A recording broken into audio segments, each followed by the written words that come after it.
Hello students, today's last session of functions we'll see the functions using libraries. This will be the last session of functions chapter. Okay, so here we are going to see what are libraries and two libraries and associated function we are going to see in this chapter. So library functions. Python provides inbuilt library which has a collection of functions and methods that allow us to perform several tasks. Each library in Python contains a huge number of useful modules that you can import for your everyday programming like NumPy, Math, Pandas. If you want to use these, you need to import those features into your program, then you can run any of the functions related to it. For example, mathematical functions you want to do, then you will have to import math module. Okay.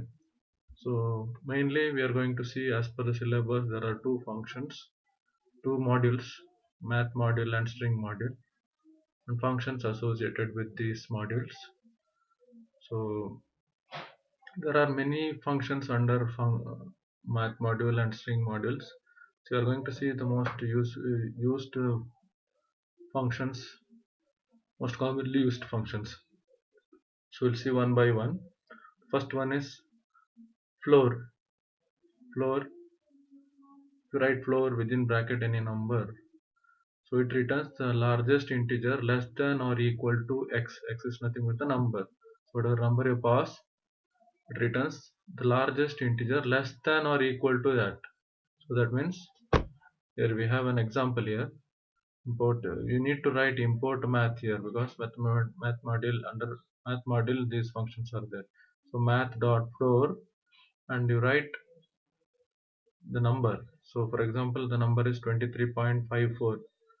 So you get the number result as 23 because it displays largest integer less than this number, whatever is specified, largest integer, that is the largest integer is 23 here, right, less than this number. Similarly, math.floor, if I am writing 22.34, so answer will be 22. There is another function called CEIL or CEIL. This is just opposite of this. It returns smallest integer greater than or equal to x. So whatever you pass here, greater than or equal to x, smallest integer greater than or equal to x, whatever you pass here. For example, 23.45 you are passing, then it will be 24. Similarly, 22.34 you are passing, so it will be 23. So this is just opposite to floor function. Next, factorial function, factorial of x. So it returns factorial of x. Whatever value you are passing, its factorial you can get it easily with function. We have done factorial program without using built-in function. Now if you want to use built-in function, so you need to import math module, then write math.factorial and pass the number, you get a factorial of this number. For example, factorial of 5 is 120. Next, reminder of x comma y. So here we are passing two arguments. So that means it returns reminder after dividing x by y. So x by y will be done. What will be the reminder that we will get it? For example, here math.reminder 50 comma 12. So you get the result 2. So 2 is a reminder. Clear? POW function. So here also you need two arguments. Power x comma y. So it gives x returns x raised to the power y. So for example, if we are writing math.pow 5 comma 3, so you get 5 power 3, that is 125, 5 into 5 into 5. Next, fsum within bracket iterable. Iterable means you can pass iterable values, that is list or dictionary. Okay, returns an accurate floating point sum of values in the iterable. That means sum of all the values you specified as a list or a dictionary. So here there is an example of math.fsum. and within bracket I am passing a list 1, 2, 3, 4 are the values, so we get the result 10. Similarly, if I am passing a dictionary, its key will be added. Remember here, not the value, key will be added 1 and 2. So result is 3. Clear? Next, FABS, absolute value. It returns the absolute value of x. So if you are writing math.fabs and write -5, so it removes the negative sign and it displays only 5.0. That is, it results only the absolute value of a given number. SQRT of x, that means returns the square root of x. So here you pass a number, you get a square root of the number. 25 if you are passing, you get 5. Is it clear? Next, there is a function called GCD, greatest common divisor. You can get a greatest common divisor using a single function. You can pass two variables to it and get the greatest common divisor. For example, if you are writing math.gcd 24, 12, so greatest common divisor is 12. So you get the result 12. There is a function called copy sign x comma y. It returns x with the sign of y. It returns x with the sign of y. So let us see the example here. X is 12, y is -5. If I am writing math.copy sign x comma y, that means y sign will be copied to x, but it returns x value only. Okay, x value is 12, but what is y sign? That is minus. So -12, you get a -12. Clear? F mod x comma y. This also returns the remainder. It returns the remainder when x is divided by y. So math dot f mod. So we saw one function called remainder, right?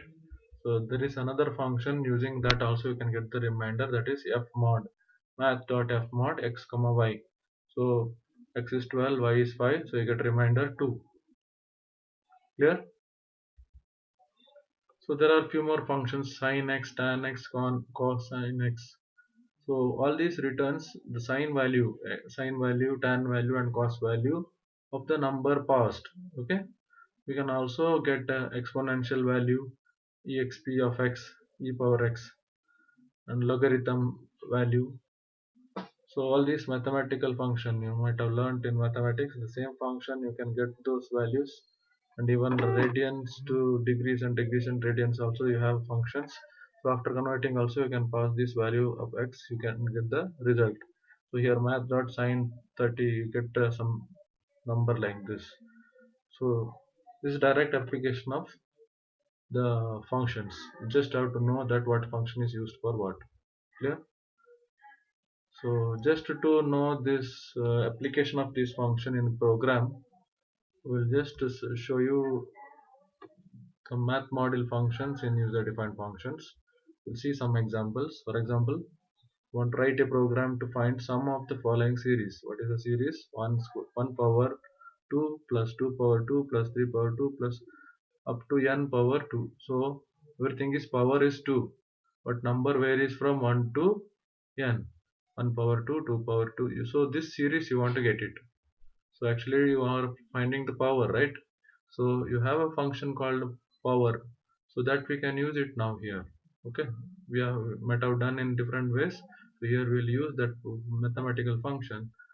Okay, so we'll write it as a function also because we have studied now functions. So we'll use that in a function program. So first thing is you need to import math function because I'm using the power function. So we'll define a function. Okay, here defined series. So n will be the limit up to what number you want the series. So n will be the series, so that will be passed from the main function. Now the function which performs the task will see. So sum equal to 0, that is to store the sum of it for a in range 1 comma n plus 1. So you now want number from 1 to n, so you should write 1 comma n plus 1, because range gives the number upper limit will not be included. So a will be having the values 1 first time, then 2, then 3, like that up to n. So 1 to n you got from this, right? Now we want to find out power of a power 2, right? So how to get it? Math.pow a comma 2, if you are writing a power 2, that is 1 power 2, then 2 power 2, like that it goes. So each time you want to uh, store the sum. So sum is in the beginning it is 0, then we are keep on adding it. So sum plus math dot power a comma 2 is written. So a power 1 will be calculated and totaled and stored in sm. Then again it repeats. So a will be 2, then a power 2 is calculated and added to the previous sum. Like this it repeats and returns the result here. So return function is used for sending back the results. So actually this is actually the function. Now we'll see the main part. So here we are entering the limit for the series. Then we pass that limit to the function. So lim is passed to as n, then it is calculated, then it is sent back to the main function, and here it is stored as rec. So rec will be the result. So print sum of the series, it displays the series value what is stored. The sum value is taken as res here. So in this what we are learning is we are using the user defined function called series2, and we enter the values from outside the function. Then we are calling the function series2 by passing the value of the limit. So it is passed and it is taken as n, and within the function we are using mathematical function pow to find out the power and keep on adding each terms in the series, and finally we are returning the result back to the function from where it is called, and we are storing it and then displaying it. I hope you have understood this. So we'll see another series. So here 1 divided by 1 factorial plus 2 by 2 factorial, 3 by 3 factorial, up to n by n factorial. So here you want the numbers from 1 to n, right? So n has to be entered by the user, and each term, so 1 by 1 factorial, 2 by 2 factorial, so you need to find out the factorial of each number there. So we learned there is ready-made function for factorial, so we can use that now, right? So import math we are writing, then def series 2. So within this, same as the previous term, we are writing 1 comma n plus 1 sm plus a divided math dot factorial of a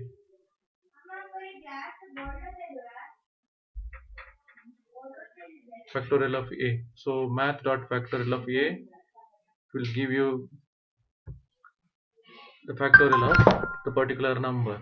So just like a previous program, we are entering the limit is passed to the function. Then for a in range 1 comma n plus 1, so we want the series up to n, 1 to n, so we have to take 1 comma n plus 1. So math dot factorial of a will be having values 1 to n 1 by 1. So 1 factorial you will get it, and you are dividing a by math dot factorial. So one term you are getting in this operation, so that term is keep on adding. Each time you are keep on adding those term result, so it is stored in sm. Then finally the sm is sent back to the main function from where it is called, then it is stored in the result and displayed. So is it clear? Now we have used the math function power and factorial to find the series. So next one, we'll combine both the things in a single one, that is a power 1 by 1 factorial plus a power 2 by 2 factorial plus a power 3 by 3 factorial up to a power n by n factorial. In this case, same as previous one, but we have to take two inputs, like a value is not known, n values are also not known, right? So a has to be entered by the user, and the n is also used by the user. So we will create a series in the same manner, so where a and n both will take it as a argument. inputs. So we have to take arguments here as a and n. So for I in range 1 to n plus 1, that is for the number to generate from 1 to n.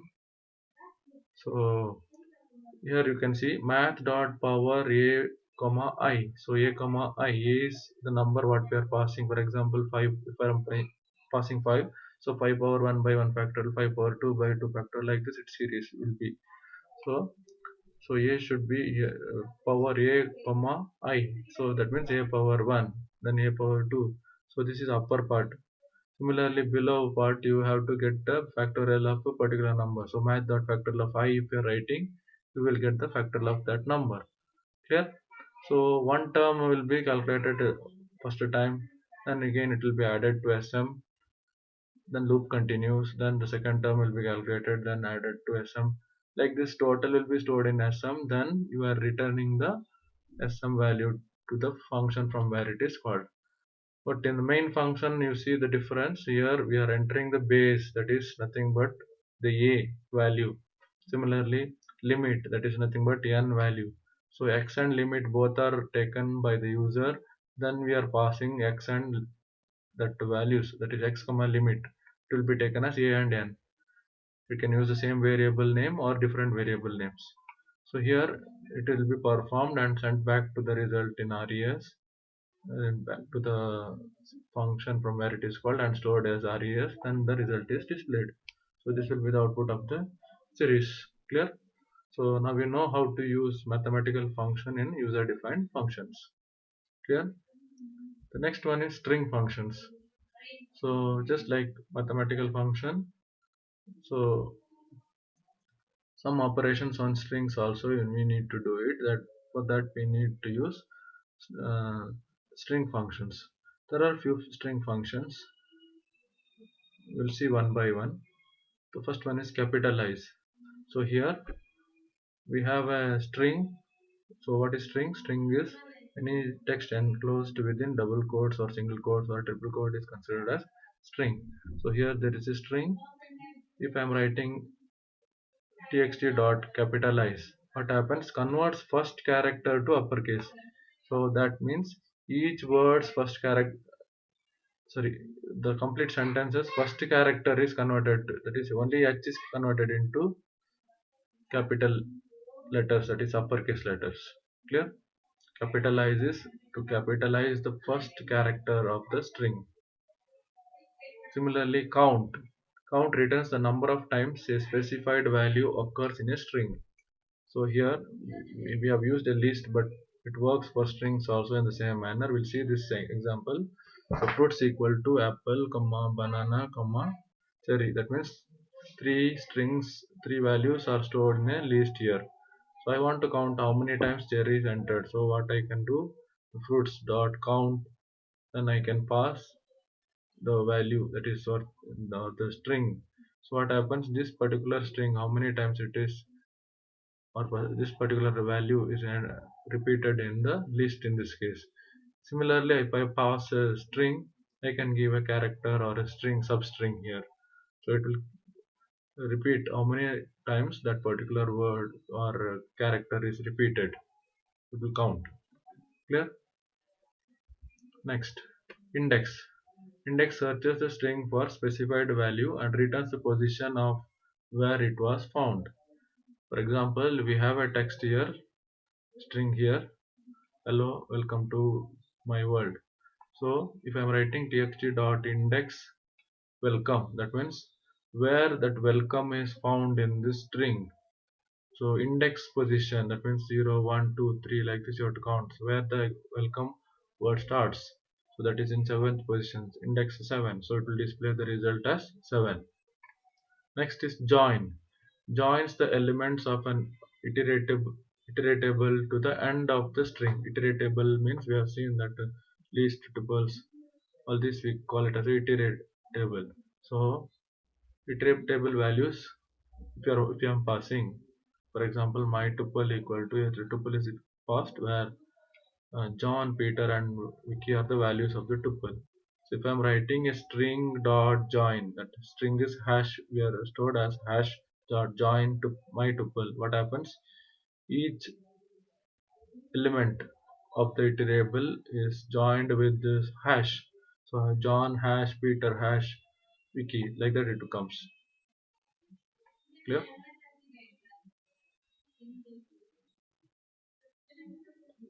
Similarly, next upper. So if you want to convert, sorry, example is written ulta here, converts the string into uppercase. If you want to convert all the strings into uppercase, example is here, hello my friends. So txt.upper will convert this into uppercase. Similarly, hello my friends is written here. If I'm writing txt.lower, it converts into lowercase. As the name says, capitalize will convert only the first character of the string. Here the whole string is converted into uppercase or lowercase, right? Depending on the function. Next, title. Convert the first character of each word to uppercase. We say title case. That means each word of this full sentence, each word of sentence is converted into uppercase. That means in the word welcome, W is capital, TOT is capital, my M is capital, and world W is capital. So title function converts into title case or each word to uppercase. Swap case. Swap case, lowercase becomes uppercase and uppercase becomes lowercase. Converts. So every character, capital is converted into small letter is converted into capital using swap case function. Okay, next is lower. So you notice here there is some function starts with is lower, is upper. So this returns true or false values. Is lower function, for example, is lower returns true if all characters in the strings are lowercase. It checks whether all characters are lowercase. If it is lowercase, then it displays.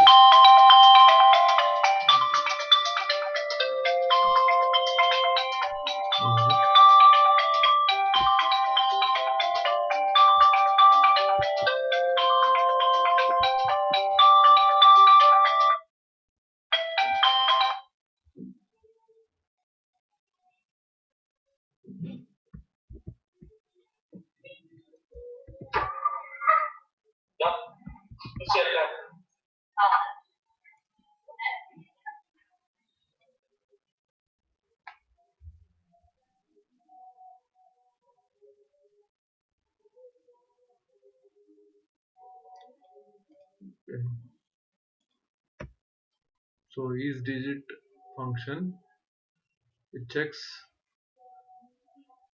whether all characters in the string are digit.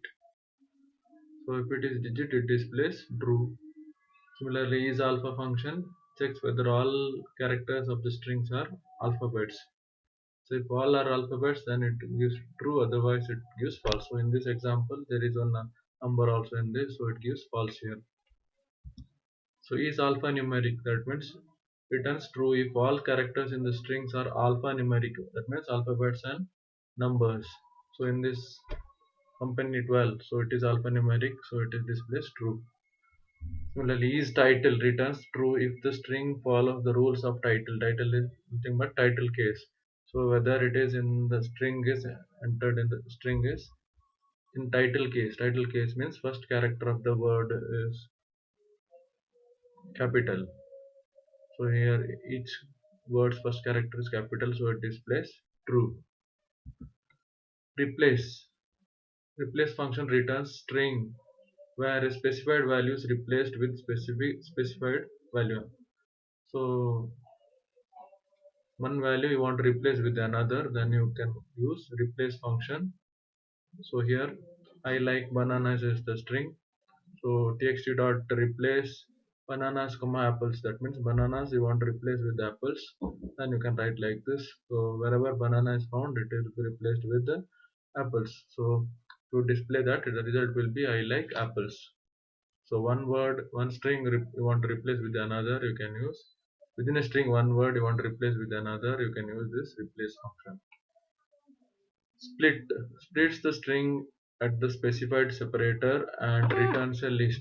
So you are using a string, and if you are using text dot split what happens, it will be split into separate words, and it will be a list of words. Clear? So splits the string and returns a list of separated words or strings. Len function, name suggests, it is the length of the string. So in this example, string, my list is a string which contains this word apple, orange and cherry separated by comma. So altogether how many characters are there? That if you want to find out, then you will use length function, len function. So it gives you the length of the string. So I hope you understood all these functions. There are many more functions. We are learning only the most commonly used string functions. For knowing more about this function, will you see one program about usage of functions, string functions. So here, this program is to count alphabets, digits, and special characters in a string. So the string is entered here, and we are counting alphabets, digits, and special characters separately. So we are making initial value as 0. For I in range, len of string. So what just now we learned what is a len, length of the string. So you will give whatever you are entering, you will get the length of the string. So for I in range, for example, length is 10. So I will take the values from 0, 1, 2, 3, like that up to 9, 0 to 9. Clear? See if string of I. So I will have the index values now first. First time I value will be 0. For example, if string of 0 dot is alpha, that means whether the first character of the string is alphabet. Next time I value will be 2, so 1. So when it is 1, string of 1 is alpha. So one by one characters of the strings are checked whether it is alphabet. If it is alphabet, it adds the variable alphabet by 1. If otherwise, if string of I dot is digit function is to check whether it is a digit. So we are using here is alpha is digit functions. If it is a digit, you are adding digit variable by 1. If it is alphabet, you are adding here. If you are digit, you are adding here. Otherwise, else, you are adding a special character, that is special plus 1. So this will be repeated continuously from the first character of the string to the last character. So total number of alphabets, digits and special characters will be stored in these respective variables. Then we are displaying alphabets, digits and special characters. Clear? This kind of program we have seen in last year also. So this is just to show that how these string functions are applied in programs. So I hope you are clear with these mathematical and string module functions. And with this we are completing the functions concept. I hope you are clear with the concepts. Just go through all the documents provided and learn. Thank you.